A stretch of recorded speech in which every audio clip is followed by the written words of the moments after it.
और अब बात लेडी सिंघम की। गाजियाबाद में एक बार फिर बदमाशों को महिला पुलिस ने सबक सिखाया। मुठभेड़ के बाद महिला पुलिस के सामने बदमाश गिड़गिड़ाकर माफी मांगने लगे। गाजियाबाद में एक बार फिर बदमाशों और महिला पुलिस कर्मियों के बीच मुठभेड़ हुई और बदमाशों को महिला पुलिस कर्मियों ने सबक सिखा दिया। महिला पुलिस कर्मियों की एक टीम की बाइक सवार बदमाशों से मुठभेड़ हो गई। मुठभेड़ में बदमाशों का उस्ताद घायल हो गया और लहूलुहान उस्ताद को देखकर उसका चेला पुलिस के सामने हाथ जोड़ने लगा। मिशन शक्ति अभियान के अंतर्गत एसीपी वेव सिटी प्रिया श्रीपाल के नेतृत्व में महिला पुलिस कर्मियों ने संदिग्ध बाइक सवारों को घेर लिया। खुद को घिरता देख बदमाशों ने फायरिंग की तो महिला पुलिस टीम ने भी मोर्चा संभाला और कई राउंड फायरिंग करके एक बदमाश के पैर में गोली मारकर घायल कर दिया। घायल होते ही उस्ताद के चेले ने दोनों हाथ जोड़कर खुद को महिला टीम को सरेंडर कर दिया। बोला, बहनों इस बार माफ कर दो, भविष्य में अपराध नहीं करूंगा। एसीपी प्रिया श्रीपाल ने बताया कि केटीएम बाइक सवार बदमाशों से पुलिस की मुठभेड़ हो गई। बाइक रोकने का इशारा करने पर बदमाशों ने महिला थाना प्रभारी और उनकी साथियों पर फायरिंग कर दी। जवाबी कार्रवाई में एक बदमाश के पैर में गोली लगने से वो घायल हो गया, जिसने अपना नाम मोहम्मद जाहिद बताया। पुलिस टीम ने जवाबी कार्रवाई में आत्मरक्षार्थ हेतु गोली चलाई तो इनमें से एक व्यक्ति जाहिद के पैर में गोली लग गई और दूसरे व्यक्ति इरशाद को महिला पुलिस टीम के द्वारा घेरकर पकड़ लिया गया। जब सघन पूछताछ की गई तो ये पता चला कि जाहिद और इरशाद ये कुख्यात किस्म के अपराधी हैं और जाहिद पर कई मुकदमे हैं, जिसमें कुछ तो बहुत ही गंभीर धारा के अपराध हैं, जैसे कि इन्हें एटीएस के द्वारा भी पास्ट में 2 बार पकड़ा गया है। जाली करेंसी के अपराध हैं और इस पर गैंगस्टर एक्ट की कार्रवाई भी प्रचलित है। एक हफ्ते में दूसरी ऐसी मुठभेड़ है जिसमें महिला पुलिस कर्मियों ने बदमाशों को सबक सिखाया है। इससे पहले गाजियाबाद में ही एक स्कूटी सवार बदमाश को जब चेकिंग के दौरान रुकने के लिए कहा गया तो उसने स्कूटी भगा ली और जब वो फंस गया तो उसने पुलिस पर गोलियां चलाना शुरू कर दिया। महिला पुलिस कर्मियों ने भी आत्मरक्षा के लिए बदमाश पर गोलियां चलाई, जिसमें बदमाश घायल हो गया था। महिला पुलिस की टीम ने उसे तुरंत पकड़ लिया और अस्पताल ले गई। बदमाश ने बताया कि वो स्कूटी बाइक चोरी किया करता था। अब महिला पुलिस ने एक बार फिर बदमाशों को सबक सिखाया है और ये साफ संदेश दिया है कि पुलिस की टीम चाहे पुरुषों की हो या महिलाओं की, बदमाशों को बख्शा नहीं जाएगा। Bureau report, NDTV India. और अब बात करते हैं महाराष्ट्र की, जहां बारिश और बाढ़ का कहर ऐसा टूटा है कि लोग जगह जगह पलायन कर रहे हैं। लोगों के घरों और दुकानों में पानी घुस गया है। सड़कों और नदियों में कोई फर्क दिखाई नहीं दे रहा है। कई जिले बाढ़ की चपेट में हैं।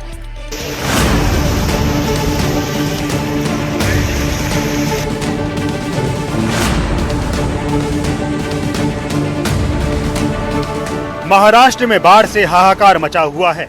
कहीं पुल टूट रहे हैं तो कहीं गांव डूब रहे हैं। हजारों लोगों को सुरक्षित स्थानों पर पहुंचाया गया है। भारी बारिश और बाढ़ जैसे हालात के चलते कई जिलों में स्कूल कॉलेज बंद कर दिए गए हैं। मौसम विभाग ने भी चेतावनी जारी कर दी है। महाराष्ट्र के लातूर का हाल देखिए। यहाँ के सरकारी दफ्तर की इमारतों में पानी भरने लगा है। ये यहाँ का तहसील कार्यालय है। फाइलें और दस्तावेज पानी में समा रहे हैं। कमरों के अंदर 2 फुट तक पानी भर गया है। नागरिकों द्वारा प्रमाण पत्रों के लिए जमा की गई फाइलें और दस्तावेज भीग चुके हैं। अब किसी तरह दस्तावेजों को बचाने की कोशिश जारी है। ठाणे में लगातार 2 दिनों से हो रही मूसलाधार बारिश ने जनजीवन पूरी तरह अस्त व्यस्त कर दिया है। 2 दिन पहले भातसा डैम के 5 गेटों को 2.5 मीटर तक खोल दिया गया, जिससे भातसा नदी में जल प्रवाह तेज हो गया। अब इसका असर आसपास के इलाकों में दिख रहा है। कई दुकानों में पानी घुस गया है। लोग परेशान हैं। उनका काम धंधा बंद पड़ा है। सड़कें नदियां बन चुकी हैं।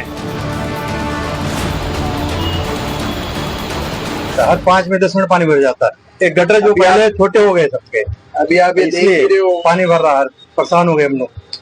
10 मिनट की बारिश में इतना पानी आ जाता है कि हमारे को हर साल का इसका तकलीफ है। इसका कोई सुधार नहीं है और इससे हमें हमेशा हर बार हमारे को तकलीफ, इतना नुकसान होता है उस चीज का कि कोई उसको पूछने वाला कोई नहीं है। महाराष्ट्र के सोलापुर में तो बाढ़ का कहर ऐसा दिखा कि मानो सड़क पर चल रहा ट्रक अचानक नदी पार करने लगा हो। ये तस्वीरें एक सड़क की हैं, जो अब एक तरह से नदी बन चुकी है और ट्रक नाव बन गई है। अहिल्या नगर से एक डरा देने वाली तस्वीर सामने आई है। यहाँ तेज बारिश के बाद एक पुल बह गया। अब छात्रों और नागरिकों को उस इलाके से निकलने के लिए अपनी जान जोखिम में डालनी पड़ रही है। चाहे बच्चे हो या बुजुर्ग, सभी को टूटा हुआ पुल पार करना पड़ रहा है और जिस जगह पुल था अब एक झरना बन चुका है। लोगों की मांग है कि जल्द से जल्द पुल वापस तैयार किया जाए।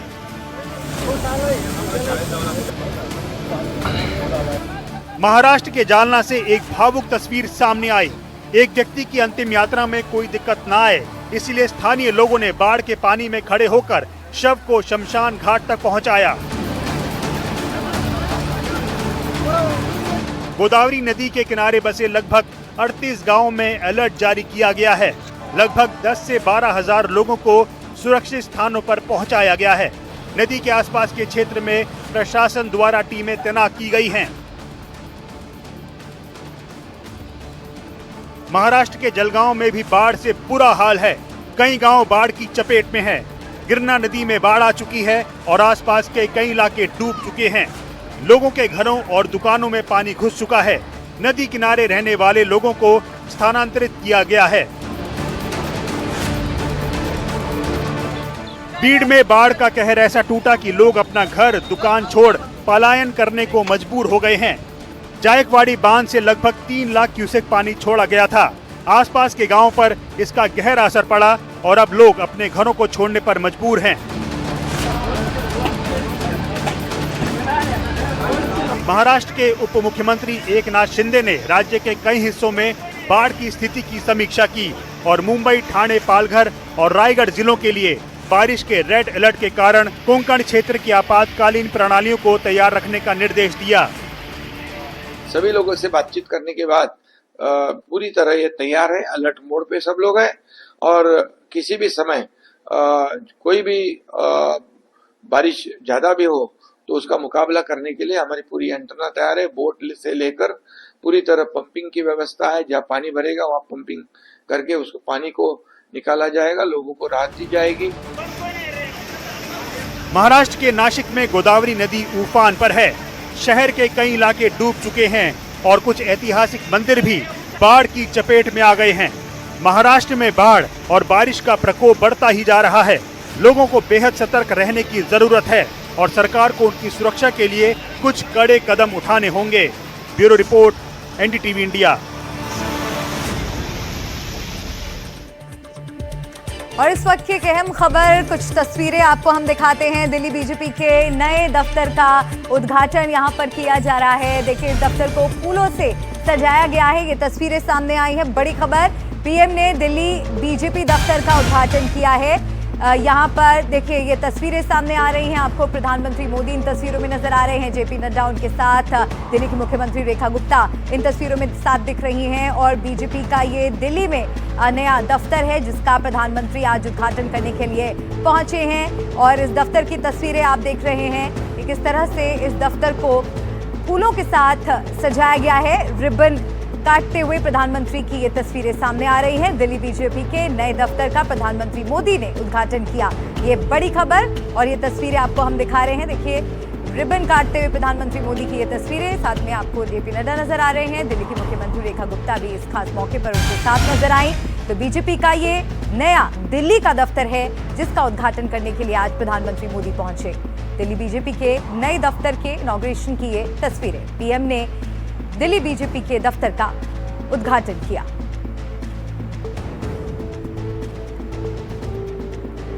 तो ये कुछ और तस्वीरें भी सामने आई हैं। देखिए, विशेष कार्यक्रम का आयोजन यहाँ पर किया गया है।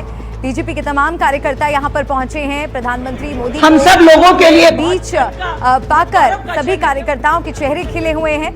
एक अच्छा उत्साह यहाँ पर देखने को मिल रहा है। बांसुरी स्वराज इन तस्वीरों में आपको नजर आ रही हैं, महेंद्र सिरसा आपको यहाँ पर नजर आ रहे हैं और दिल्ली के जो तमाम मंत्री हैं, कैबिनेट मंत्री हैं, वो इन तस्वीरों में आपको दिखाई दे रहे हैं। प्रधानमंत्री नरेंद्र मोदी ने इस दफ्तर का उद्घाटन किया है। दिल्ली बीजेपी के नए दफ्तर का उद्घाटन किया गया है। तमाम कार्यकर्ता यहाँ पर मौजूद हैं। साथ ही दिल्ली की मुख्यमंत्री रेखा गुप्ता भी इस मौके पर प्रधानमंत्री के साथ नजर आई।